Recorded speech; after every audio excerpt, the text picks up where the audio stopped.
So here's a brief intro to Xavier Legette's athleticism. Right here, he loses his shoe, and he still breaks free and takes it to the house. That's the kind of freakish athlete we're talking about here. Hey everyone, this is Chief Sean. I'm recording a video for Xavier Legette tonight. This is my third time trying to record this video. My previous ones I'd shot with the intention of posting some videos with them. I do have a few videos that I'll probably attach at the beginning or the end of this. Not quite sure the order I'll go in, but I'm going to take this from a different route. We'll see how it goes. So, in order for you to understand why I think Xavier Legette should be our first round draft pick with the 32nd pick, I think he'll be there at 32. There's a good chance of it at least. And why we should take him with that, I'm going to need you to go along with me for this. Remember back to when you were 14 years old. Just envision that. Just imagine yourself in school, probably a freshman in high school. Now imagine how important of a role your parents played in your life. Well, that year, Xavier was a stud athlete, small town. His mom succumbed to cancer. Alright. Pushed through. Strong kid. Goes all the way through to his senior year. Commits to the University of South Carolina. Nobody recruited him. He was a 10th ranked kid out of South Carolina, but he played quarterback. He didn't play wide receiver. He played quarterback, safety, punter, and kicker. Okay, so nobody really knew who he was. Mullen, South Carolina, so doesn't get a whole lot of press. And very proud he got into South Carolina. His dad was proud of him too, but his dad passed away in 2019.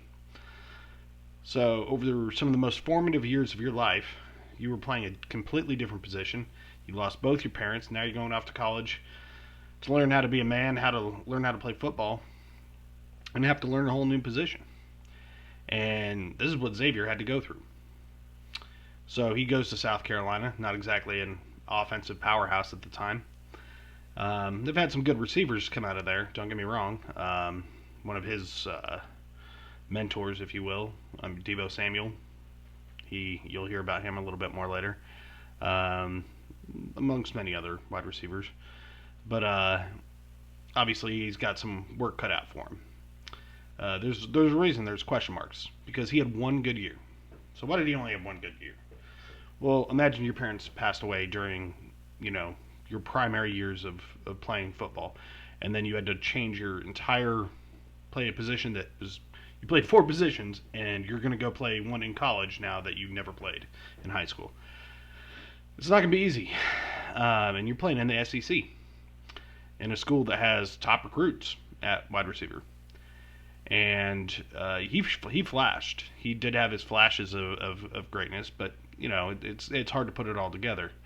His first couple of years, he did a lot more on special teams. Junior year, he had to play with 4 quarterbacks in a god-awful offensive system. The quarterbacks ranged from average to terrible. And then finally, his first senior year, because of COVID, I'm sure you're all familiar with COVID years now at this point, he was able to go play with Spencer Rattler.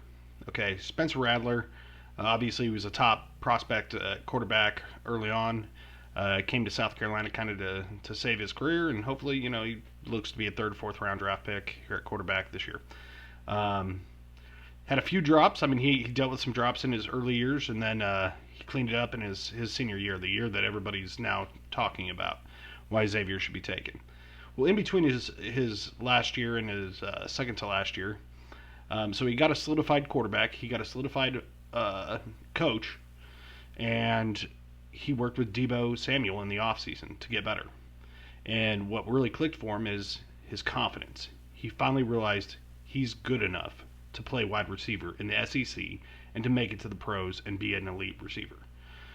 So he goes out there, he balls out, catches for over 1,200 yards. He had the most 50-plus yard touchdowns in the Power 5 programs, had the fastest recorded speed the entire NCAA season, 7 touchdowns, 2% drop rate. How did he do that in just 1 year? Is it a flash in the pan? It's about a man who who has learned what it takes to persevere. He's already been through the fire. He's already been tested. What sets him apart from all the other guys after Dunze, Harrison, and Neighbors? Well, those guys are number ones. Is Brian Thomas Jr. number one? I mean, I think he will be, but he was technically number 2 at LSU. How about Polk? Number 2. McMillan? He was a 3. Who else? McConkey? He actually finished 4th in receiving on his team. He is a legit number 1 player. Who else is getting drafted from South Carolina? Knox, a tight end. That's who else is getting drafted outside of Spencer Rattler, Xavier Legette. It's going to be tight end Knox. It could be Dawson Knox's brother. I'm not sure, but he may or may not get drafted. So that's Xavier Legette was literally the entire offense.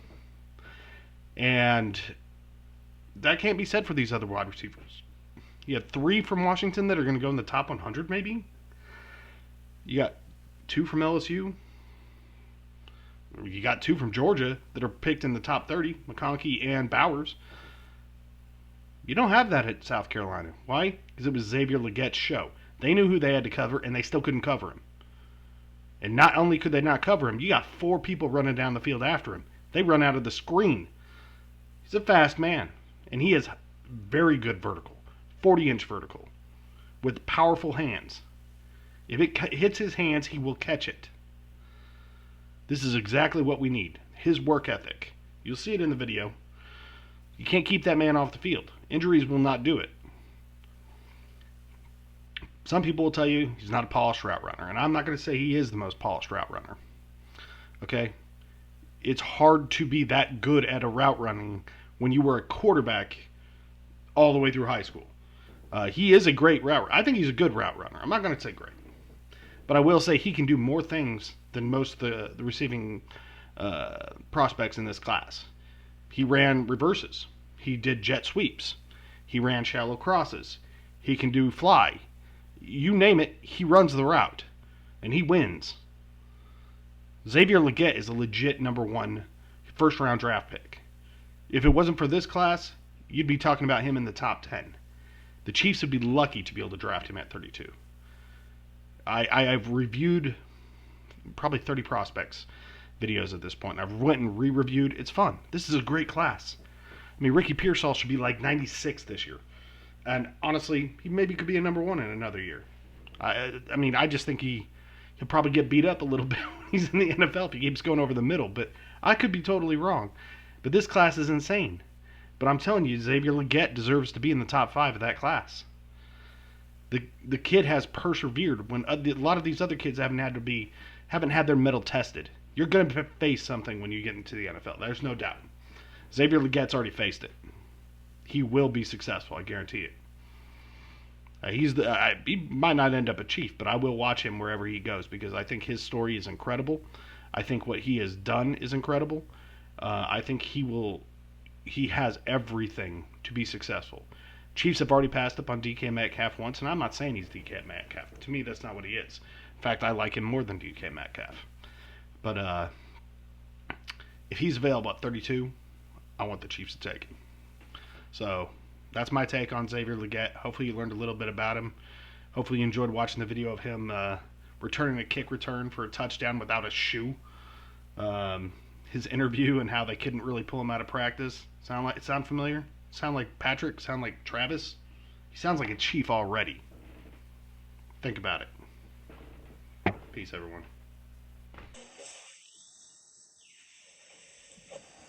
Xavier, Dowell was talking this week that you haven't been the biggest fan of them limiting your reps at practice. How tough is that for you to not be taking 1 million reps every day? Y'all should see him out there. He'd be mad.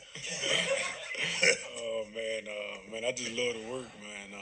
I feel like I can't cheat the preparation. My preparation is due Tuesday through Thursday. So, man, I just like to practice so I can see the ball, see myself making that play on Saturday before it happens. Do you ever try and jump in some extra reps when they're not looking? Nah, man.